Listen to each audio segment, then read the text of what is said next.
Assalamualaikum warahmatullahi wabarakatuh. Perkenalkan, nama saya Naufal Yusuf Asiba dengan nomor kartu mahasiswa 251100064. Saya berasal dari mahasiswa Universitas PGRI Semarang. Pada kesempatan kali ini saya ingin menjelaskan tentang materi tunadaksa. Poin pertama yaitu tentang definisi apa itu tunadaksa. Jadi tunadaksa itu berawalan dari kata tuna yang artinya itu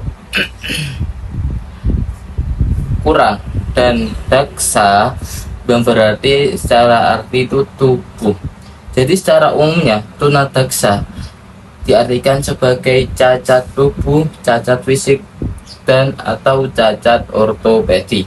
Kondisi ini merupakan sebuah kelainan atau kekurangan atau ketidaksempurnaan pada sistem tubuh, otot, saraf, persendian, dan juga tulang yang menyebabkan gangguan pada perkembangan pertumbuhan, komunikasi, serta gangguan gerak tubuh.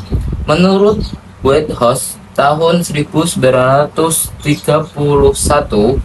tunadaksa adalah hambatan pada tulang, otot, dan sendi, sehingga penderita tidak dapat melakukan pekerjaan dengan normal sebagaimana mestinya. Ini berfokus pada anggota tubuh atau gerak saja, bukan cacat pada inderanya. Poin yang kedua, setelah definisi, poin yang kedua yaitu tentang penyebab dan faktor munculnya kondisi tunadaksa. Yang pertama yaitu faktor bawaan sejak lahir, Yang kedua yaitu penyakit tertentu. Dan yang ketiga mungkin dikarenakan kecelakaan yang dialami oleh individual. Poin yang ketiga, setelah penyebab dan faktor, yaitu poin ketiga, ciri-ciri tunadaksa. Yang pertama tentang ciri-ciri umum. Gerak tubuh kaku, lemah ataupun lumpuh. Gerakan tubuh tidak sempurna atau tidak beraturan. Yang kedua, ciri-ciri secara fisik atau psikis atau secara psikologis.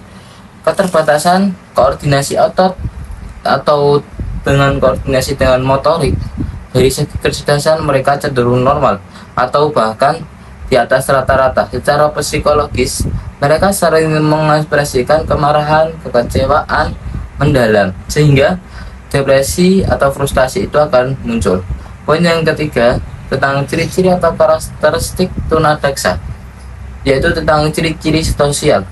Pergaulan mereka kurang luas diakibatkan karena keterbatasan kreativitas fisik. Kadang mereka bersikap emosional dan atau dengan marah yang tidak jelas. Poin yang selanjutnya yaitu yang nomor 4, poin yang keempat, yaitu tentang poin keempat, kasus atau kesulitan saat sedang pendidikan. Jadi pada tunadaksa ini banyak kasus atau kesulitan dalam pendidikan. Yang pertama yaitu hambatan aksesibilitas. Apa itu hambatan aksesibilitas? Fisik anak tunadaksa mengalami kesulitan mobilitas di area sekolah, seperti kesulitan naik turun tangga, bergerak di suatu tempat yang lain. Yang kedua, permasalahan jasmani, psikologis, dan sosial. Kemampuan fisik yang terbatas memicu ketegangan mental, yaitu stres, bisa menjadi stres karena mereka tidak sama dengan orang biasa. Yang ketiga yaitu kasus atau kesulitan dalam pendidikan. Yang ketiga yaitu tentang kesulitan mengikuti pelajaran umum.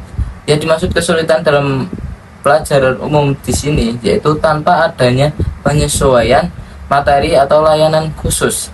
Mereka akan kesulitan mengikuti proses pembelajaran, tidak seperti dengan anak-anak yang lain mungkin. Poin yang kelima, setelah kasus dan kesulitan dalam pendidikan. Poin yang kelima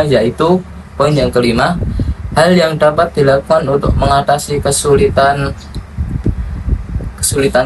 ya pertama yaitu poin yang pertama, modifikasi lingkungan fisik dan desain ruang belajar.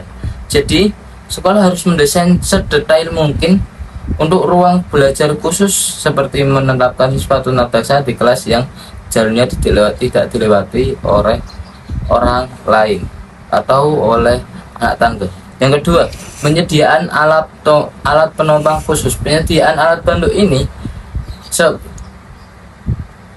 saya contohkan seperti kursi roda, terus kaki bantu, tangan bantu, serta yang lainnya sebagai penyokong saat siswa belajar di kelas. Yang ketiga, penerapan model pendidikan yang sesuai. Yang dimaksud di sini yaitu menyediakan layanan lewat sekolah luar biasa, yaitu lewat SLB. Poin yang selanjutnya, hal-hal yang dapat dilakukan mengatasi kesulitan yaitu dukungan khusus oleh guru. Menyediakan guru pendamping khusus serta mencari strategi pembelajaran agar tepat. Guru juga wajib memberikan semangat, motivasi, dan perhatian ekstra pada anak yang memiliki penyakit tunadaksa. Poin yang selanjutnya itu poin ke-6, jenis-jenis tunadaksa. Jenis-jenis tunadaksa di sini dibagi menjadi dua, yaitu tunadaksa sistem cerebral atau secara sistem. Kondisi ini terjadi karena adanya kerusakan sistem saraf pada otak, sehingga otak tidak mampu mengirimkan sinyal gerakan dengan benar di otot meskipun kondisi fisik dan tulangnya sendiri sebenarnya normal. Yang kedua, tunadaksa sistem ortopedi. Kelainan ini terletak langsung pada sistem yang namanya muskuloskeletal, yaitu tentang tulang, otot, dan sendi. Fungsi motorik terganggu karena terbentuk fisik anggota tubuhnya yang mengalami kerusakan bawaan lahir atau terserang oleh penyakit. Dari poin-poin teratas, kita bisa menyimpulkan yaitu poin setelahnya, yaitu tentang kesimpulan. Poin ke-7 yaitu tentang kesimpulan. Tunadaksa adalah kondisi keterbatasan fisik pada anggota gerakan tubuh yang disebabkan oleh faktor-faktor bawaan, penyakit, atau maupun kecelakaan. Kondisi ini dapat mempengaruhi aktivitas, mobilitas, serta proses belajar siswa di sekolah.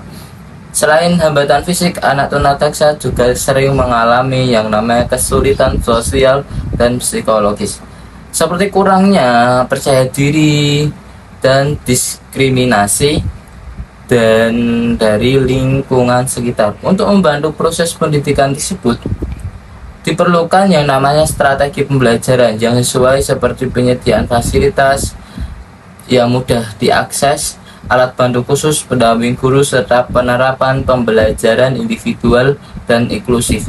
Dengan dukungan yang tepat, anak tunadaksa akan tetap dapat belajar.